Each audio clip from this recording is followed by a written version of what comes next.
Boa noite, irmãos e irmãs e amigos que acompanham nas terças-feiras, aqui direto do estúdio de transmissão da igreja em Campina Grande, a Escola do Evangelho. Estamos no nosso módulo 2, no qual nós estamos desfrutando desse livro, Os Fundamentos da Fé Cristã. E hoje nós vamos ter um pouco de comunhão nessa aula que fala sobre o Deus Filho.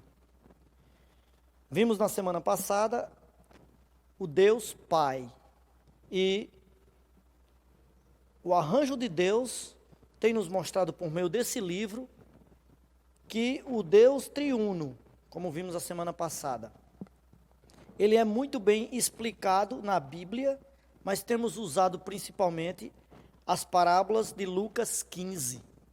Em Lucas 15 nós temos 3 parábolas. A parábola que vimos a semana passada para explicar o Deus Pai foi a parábola do filho pródigo, também chamada de parábola do pai amoroso, que está sempre de braços abertos. Hoje nós vamos desfrutar um pouco sobre a parábola da ovelha perdida, representando o Deus Filho que vai atrás dos pecadores, veio aqui para dar sua vida por nós e assim nos salvar dos pecados. E a próxima semana, sobre o Deus Espírito Santo, nós vamos desfrutar da parábola da dracma perdida.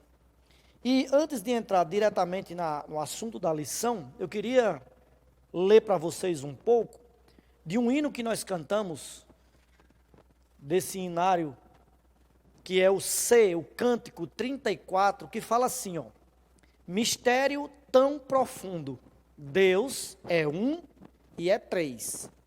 O Deus maravilhoso és, triuno, grande és. E no coro desse mesmo hino fala o seguinte: aquele que nasceu, Deus forte ele é, com referência a Isaías, capítulo 9. Um filho se nos deu, é o Pai eternal. Menino forte, Deus maravilhoso é. O Filho é um com o Pai, mistério sem igual. Em outro coro, do mesmo hino, fala assim: o último Adão tornou-se Espírito. Cristo, o Espírito, todo inclusivo é.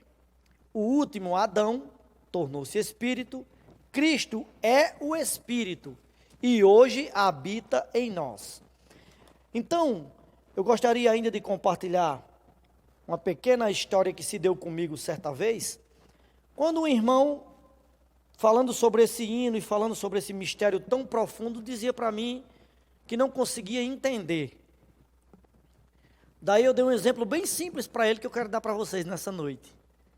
Eu falei para ele, perguntei para ele se ele conhecia minhas filhas. Ele falou: conheço. E eu perguntei para ele: o que é que eu sou delas? Ele falou assim: pai. Ah, tá. Perguntei para ele se ele conhecia minha mãe. A irmã Anita, ele falou assim: conheço. O que é que eu sou dela? Ele disse: filho. Correto. Por último eu perguntei: o que é que eu sou seu? Ele falou: irmão. Agora eu quero lhe perguntar: eu sou pai, filho ou irmão? Ele falou: os três. Eu digo: pronto. É exatamente. Deus em essência, ele é um. Ele é um único Deus. Mas, para o dispensar dele, para seu plano, ele resolve ser 3 pessoas.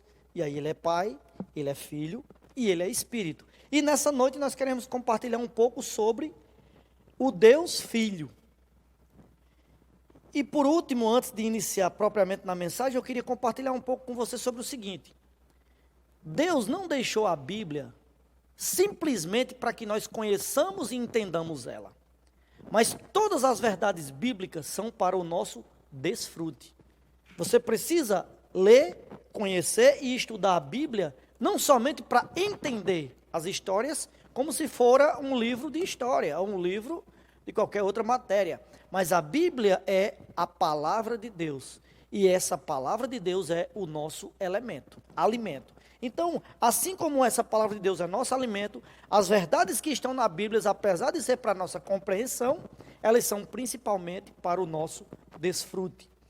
Então, agora nos apegando propriamente à lição desta noite, Em Lucas capítulo 15, eu queria que você agora pudesse pegar a sua Bíblia e acompanhar comigo esse trecho da palavra de Deus, tão essencial para o nosso alimento e para o nosso entendimento daquilo que Deus quer falar nessa noite. Lucas capítulo 15, versículo 3 e 4. Fala assim, ó: Então lhes propôs Jesus esta parábola.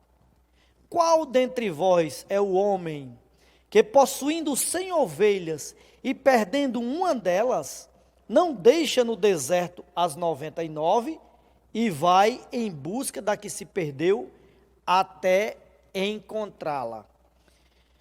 Então, meus amados irmãos e amigos que nos acompanham nessa noite, essa parábola da ovelha perdida representa eu e você e representa o nosso amado Senhor Jesus.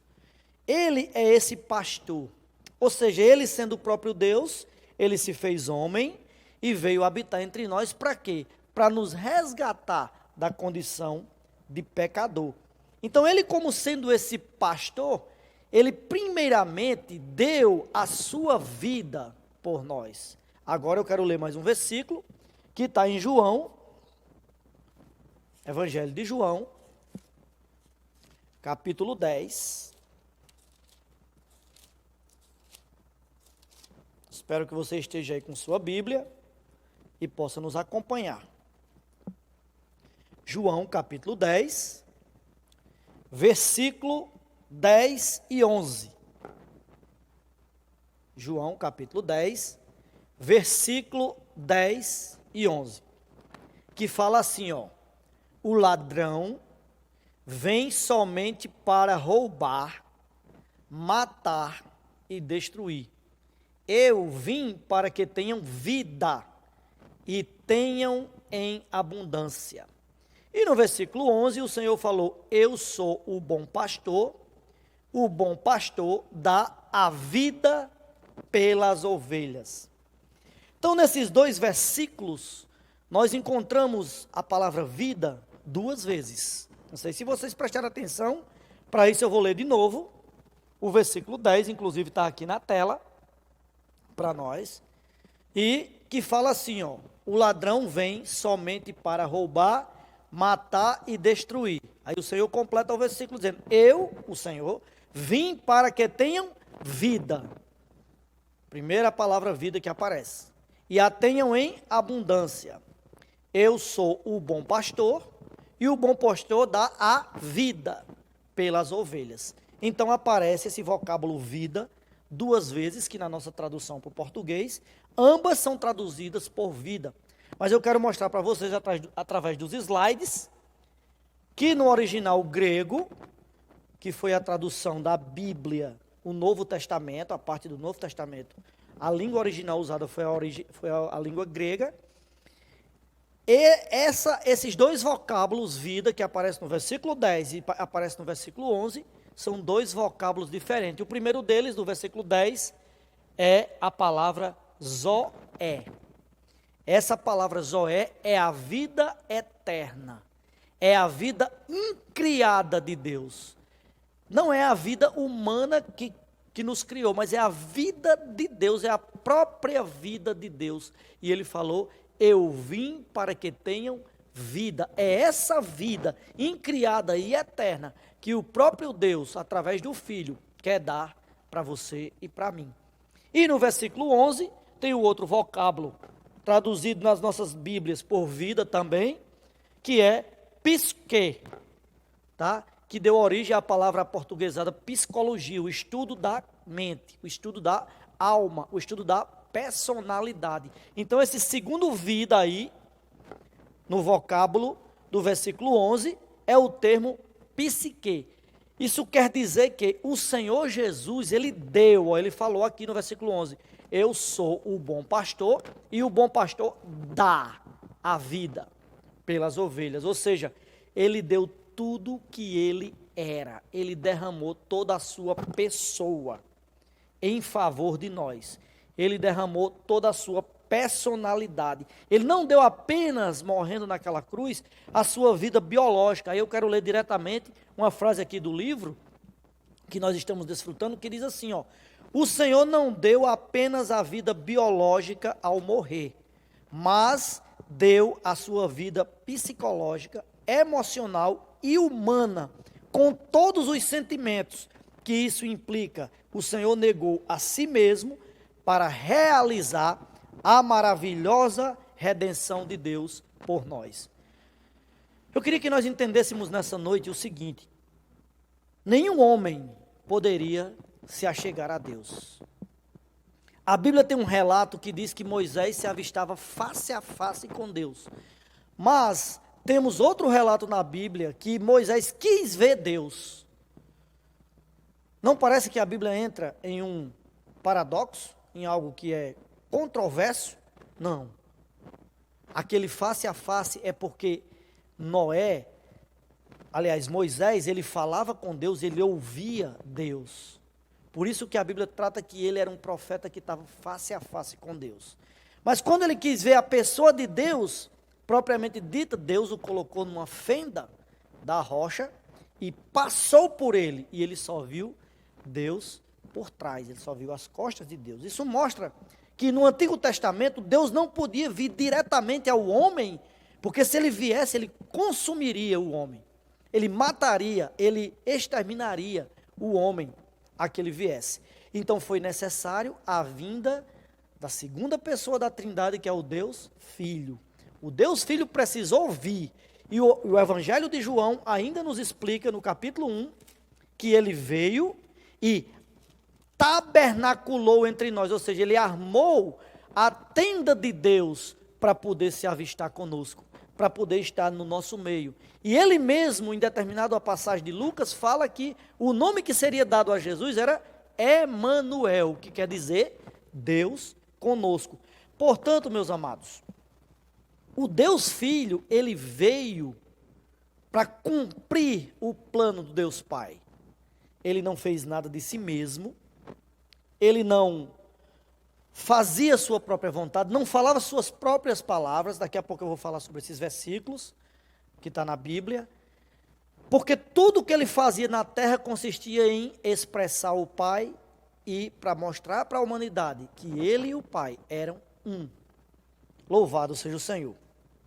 Isso representa muito amor. Ainda em João capítulo 3, tem um versículo que eu acho que a maioria dos cristãos, talvez 90% dos cristãos ou mais, sabem de cor esse versículo. Esse versículo é muito relatado em todas as palestras bíblicas, em todos os meios que envolvem o cristianismo. É o capítulo 3, o versículo 16, que diz assim, ó: porque Deus amou o mundo de tal maneira que deu o seu Filho unigênito, para que todo o que nele crê não pereça, mas tenha a vida eterna. Que vida eterna é essa? A vida Zoé, que também está presente no versículo 10 do capítulo 10 de João. Então, esse é o amor de Deus para conosco. O próprio Pai não poderia vir nos socorrer, porque ele consumaria, ele exterminaria, ele mataria o homem se ele tivesse contato com o homem. Então, ele precisava vir no Filho. Você pode até me perguntar, mas eles já existiam antes? Sim. Os três já habitavam, os três já estavam, eles já coexistiam e eles eram coinerentes, ou seja, uma pessoa dentro da outra, desde a eternidade passada, e será assim pela eternidade futura. Mas, quando ele precisou vir, ele não podia vir ele mesmo ter contato com o homem. Lembram da passagem que quando o Senhor Jesus estava na cruz, que ele falou assim: Deus meu, por que me abandonaste? Algumas traduções diz, por que me desamparastes? Na verdade, a pessoa de Deus Pai não saiu dele. A questão é que, naquele momento, Jesus Cristo estava nos representando. Então, Deus não poderia ter nenhum contato com o pecado. Ele estava morrendo em meu lugar, morrendo em seu lugar, para cumprir esse plano amoroso de Deus para nos resgatar e para nos salvar. Louvado seja o Senhor. E ainda em Lucas capítulo 15, voltando para Lucas capítulo 15, na parábola da ovelha perdida, eu quero ler agora para você o versículo 5, que diz respeito à nossa salvação. Achando quem? A ovelha que estava perdida. põe-na sobre os ombros, cheio de júbilo. Veja só, o Senhor Jesus, quando encontra um pecador que se arrepende, ele se enche de alegria. Meus amados, a alegria de Deus está em um homem se arrepender e voltar o seu coração para Ele. Há um versículo em Isaías que eu queria ler para vocês nessa noite. Isaías, capítulo 53, também é um versículo muito conhecido. O versículo 11, eu vou ler pausadamente para vocês, para que nós entendamos a alegria que o Senhor tem ao resgatar o homem.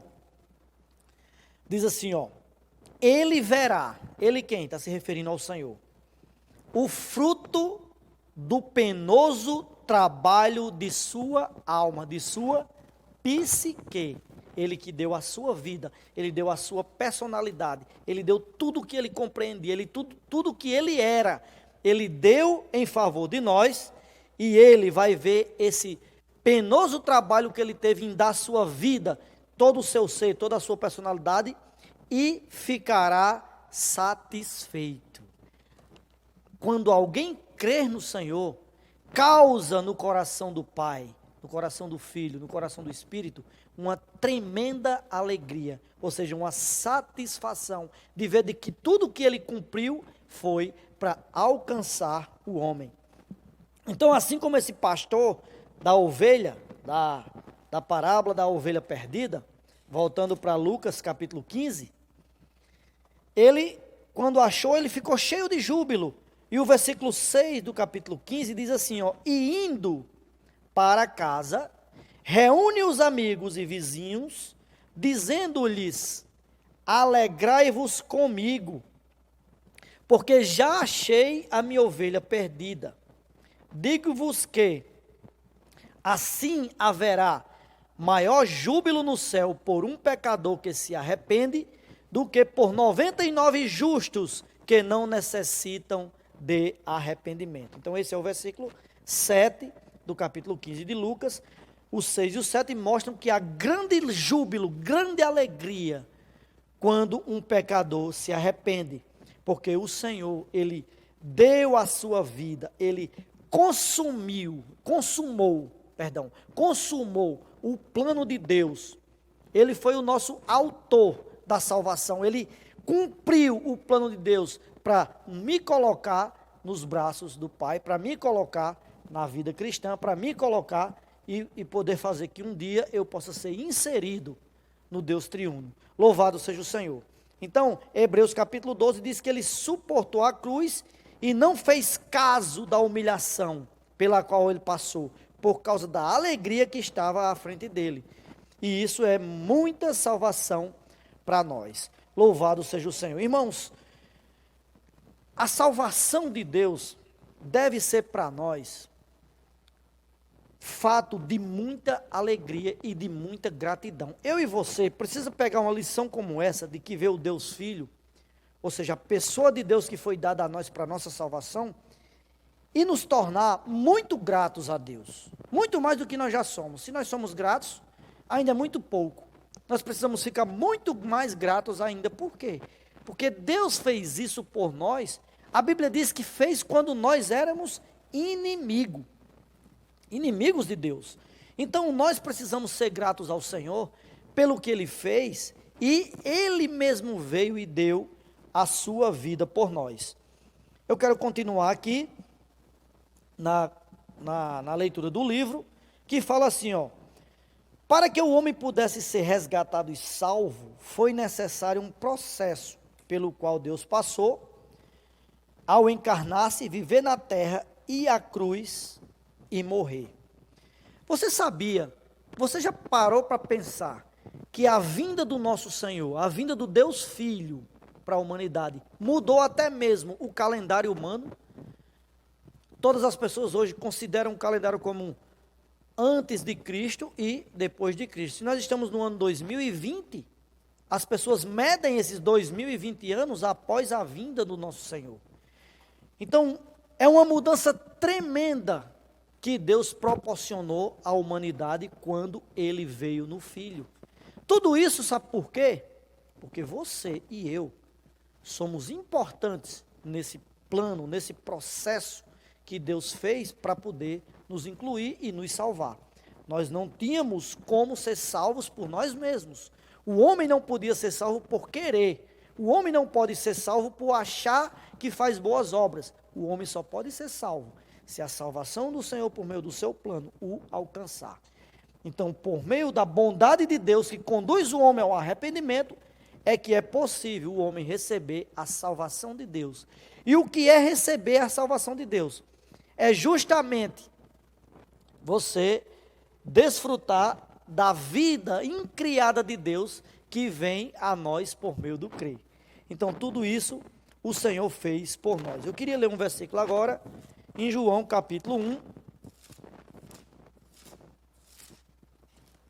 João capítulo 1, o versículo é o 18, tá? Se você achou aí primeiro do que eu, já pode ir dando uma olhada, mas João capítulo 1, versículo 18, que diz assim, ó: ninguém jamais viu a Deus. É o que eu falei no início da aula, que no Antigo Testamento, ou seja, antes do Senhor vir, o homem não podia ver Deus. Mas o versículo continua: o Deus unigênito, que está no seio do Pai, percebam, por um lado, ele é o próprio Deus, por outro, ele é o Deus Filho, o Deus esse unigênito, o Filho unigênito, que estava no Pai, está no Pai, veio, se fez homem e nos revelou. Aí eu queria voltar um pouco para mostrar para vocês como se deu a encarnação do Senhor. Achou-se uma mulher desposada de seu marido. A palavra desposada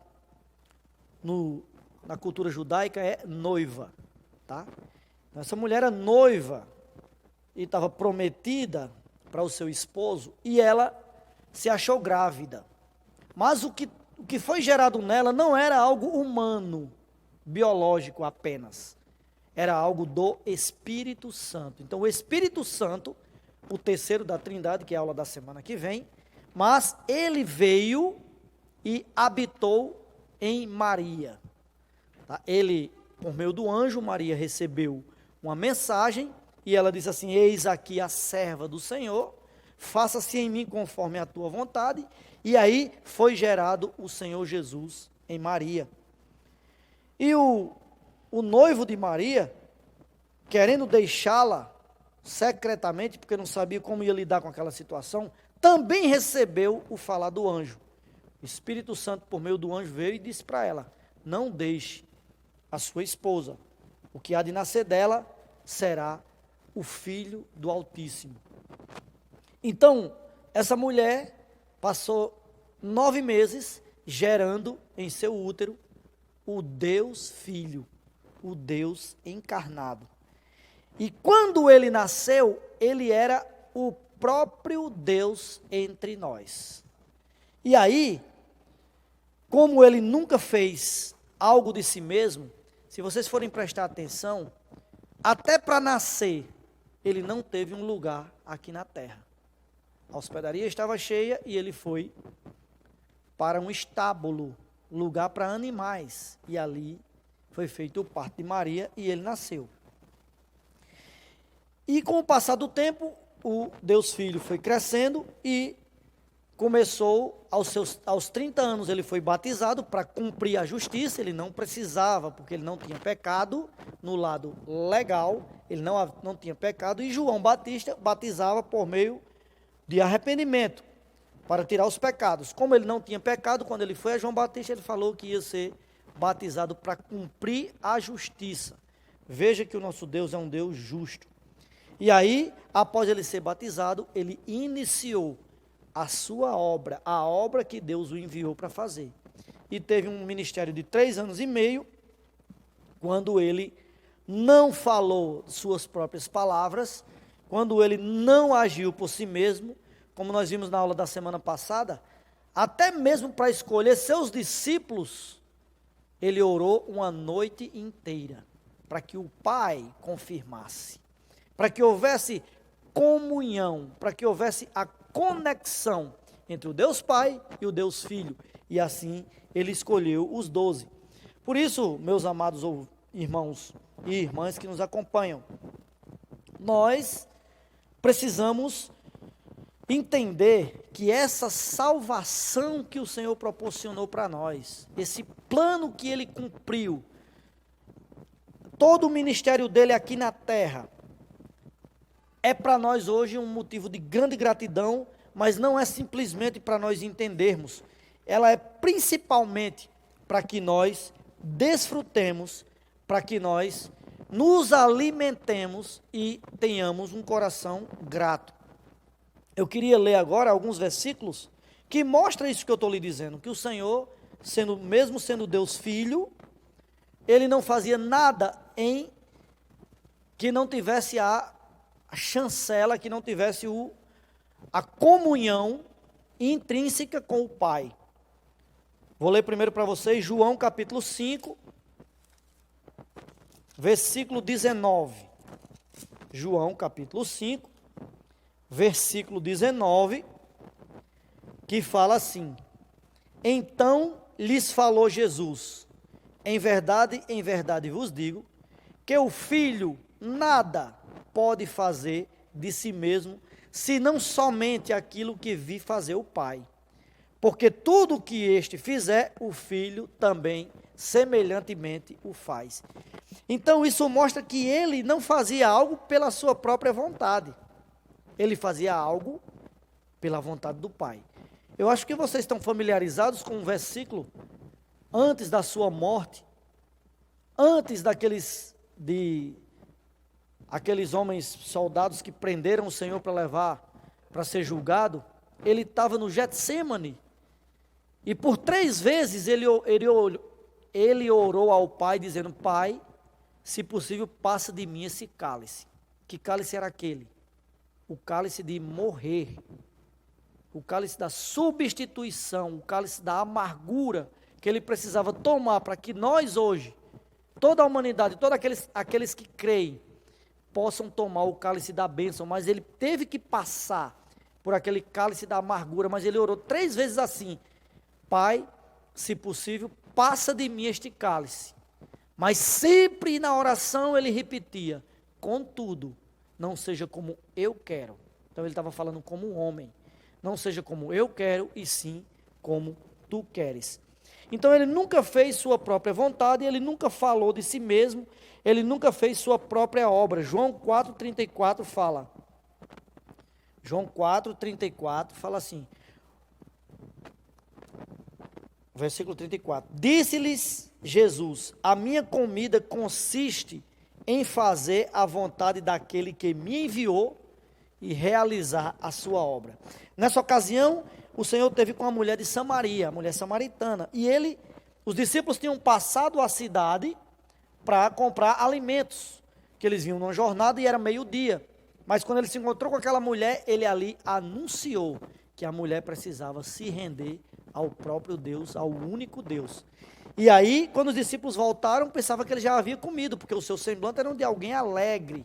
Por isso que ele falou assim, quando eles perguntaram no versículo 31, falaram para ele assim: mestre, come. Aí ele lhes disse: uma comida tenho para comer que vós não conheceis. O versículo 33, eles falaram: diziam então os discípulos uns aos outros: ter-lhe-ia porventura alguém trazido o que comer?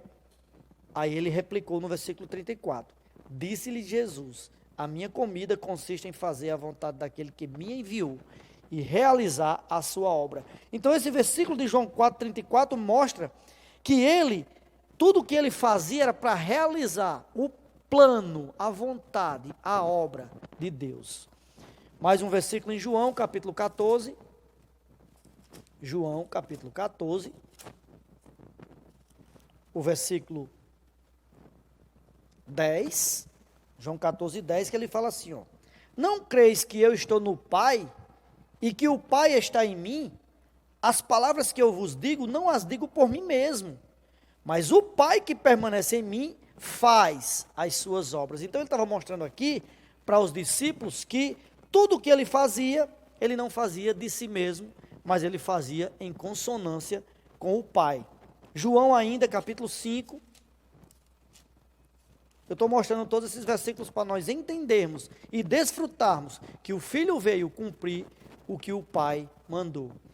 Então, que Deus Pai, Deus Filho e Deus Espírito, por um lado é um só, mas por outro ele tem as três pessoas coexistindo e coinerindo juntos em todas as situações. João 5,30, ele fala: eu nada posso fazer de mim mesmo, na forma que ouço julgo, o meu juízo é justo, porque não procuro a minha própria vontade, e sim a vontade daquele que me enviou. João 7,18 diz assim: quem fala por si mesmo está procurando sua própria glória, mas o que procura a glória de quem o enviou, esse é verdadeiro, e nele não há injustiça. Louvado seja o Senhor. Queria ler ainda João 10, versículo 30, que fala assim: eu e o Pai somos um. Louvado seja o Senhor. João capítulo 14, versículo 9. Nessa ocasião aqui, Filipe o interpelou para ver o Pai. E no versículo 8 falou: Senhor, mostra-nos o Pai, e isso nos basta. No versículo 9, o Senhor Jesus disse-lhe: Filipe, há tanto tempo estou convosco, e não me tens conhecido? Quem me vê a mim, vê o Pai. Como dizes tu, mostra-nos o Pai? Então esse versículo é um versículo clássico que mostra que, mesmo ele sendo um homem, ele era o Deus Filho. Ele não era apenas um homem Jesus separado. Ele era uma pessoa, ele era o Deus Filho, ele era o relacionamento de Deus com os homens, ele era aquele que veio para cumprir a obra do Pai, mas ele mesmo era o Pai. Isso talvez não seja muito fácil e muito simples de compreender, mas sabe por que nós não conseguimos compreender? Porque nós queremos usar a nossa análise e a nossa lógica humana. Nós precisamos compreender as coisas no âmbito espiritual. Nós não devemos compreender as coisas apenas com a lógica humana. Muitos estudam a Bíblia, muitos esmiuçam a Bíblia, as verdades da Bíblia, mas não alcançam a salvação, não tocam no Salvador. Essa semana eu vi uma reportagem de um teólogo, um homem que tem pós-doutorado em teologia. No entanto, não tocou na salvação de Deus, não recebeu aquilo que Deus fez por ele. Consegue entender a letra, consegue compreender tudo o que está escrito, mas não consegue compreender o que o Pai no Filho e no Espírito fez por ele. Portanto, ele não vai tocar na salvação de Deus. Eu não estou aqui querendo julgar aquela pessoa, mas as palavras dele o denunciou. As palavras dele mostrou que ele não tinha recebido a salvação de Deus. Ele ainda esperava um dia receber. Ele ainda não tinha tocado que Deus, quando quer dar a vida dele, ele dá agora. O versículo que eu li de João 3,16 diz que para que todo o que nele crê tenha a vida eterna. Não diz terá a vida eterna, mas tenha. Já no presente, os que creem recebem a vida incriada, a vida zoé, a vida eterna de Deus. Então, todo esse contexto deixa claro para nós que o Deus Filho não é simplesmente uma terça parte do Deus. Não. Ele é o próprio Deus, mas ele é uma pessoa na Trindade. O Deus Pai, o Deus Filho e o Deus Espírito. Esses três são, em essência, um só. E isso traz para nós a revelação de mistério, de um grande mistério. Entender o Deus triuno não é fácil. Começamos a ver essas mensagens da semana passada, estamos continuando hoje e vamos ainda continuar no terceiro da Trindade, na terceira pessoa da Trindade, terça-feira que vem. Mas, embora não sendo fácil, nós podemos desfrutar que o Deus em essência é um só, mas que ele pode se relacionar conosco, com a humanidade e com a sua criação. Louvado seja o nome do Senhor. Gostaria ainda de projetar aqui para vocês as perguntas. Daí eu vou ler também para vocês as minhas respostas, claro, mas você pode ter as suas respostas. E eu vou dar um tempinho em cada pergunta para que vocês possam responder. A pergunta número 1 que diz: que enfatiza a parábola do bom pastor e quem representa esse bom pastor? Então, eu respondi da seguinte forma, que a parábola do bom pastor enfatiza o amor de Deus por nós. E o pastor, na continuação da pergunta, quem representa esse bom pastor? O pastor é o Senhor Jesus, que veio nos buscar. Estávamos perdidos e ele veio nos buscar. Pergunta número 2, que diz, em João 10, versículos 10 e 11, temos 2 vezes a palavra vida. Quais os 2 termos usados e o que significam? Expliquei na hora que nós estávamos vendo o slide, mas os 2 termos são Zoé, no versículo 10, que é representado que é a representação da vida divina, que é a vida incriada e a vida eterna de Deus. E a outra vida é a vida psique, que é a vida da alma, a vida psicológica, a personalidade humana, tá? Pergunta número 3.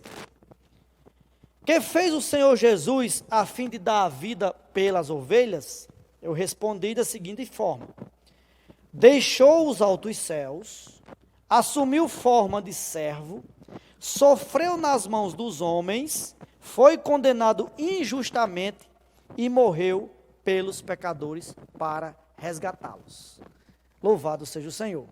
Pergunta número 4. Quando o Senhor, como o bom pastor, nos encontra, como ele reage? Descreva. Eu respondi da seguinte forma: se enche de alegria e vê o fruto do seu penoso trabalho tendo êxito, conforme nós lemos em Isaías, capítulo 53, versículo 11. Pergunta número 5. Para que o homem fosse resgatado, o que foi necessário Deus fazer?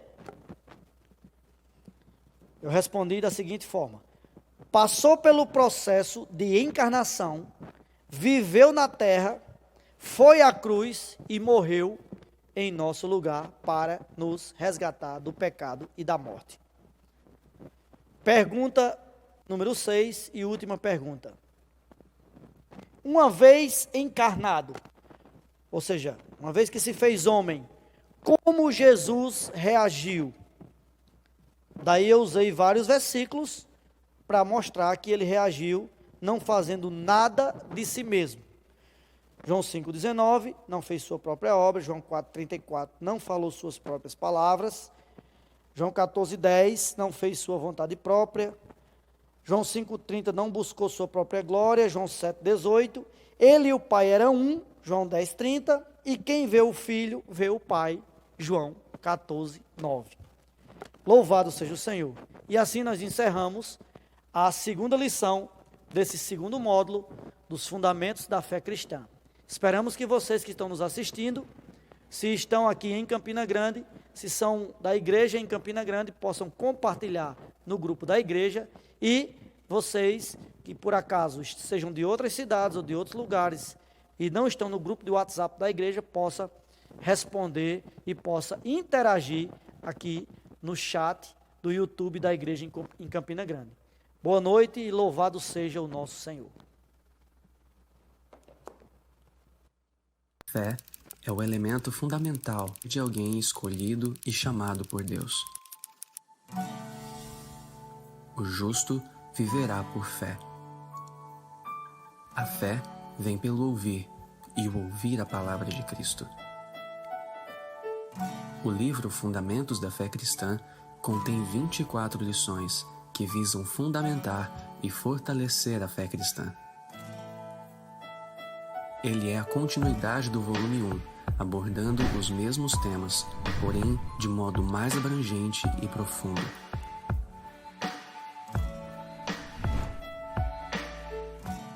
O objetivo é que o leitor seja mais firmado e fundamentado na fé,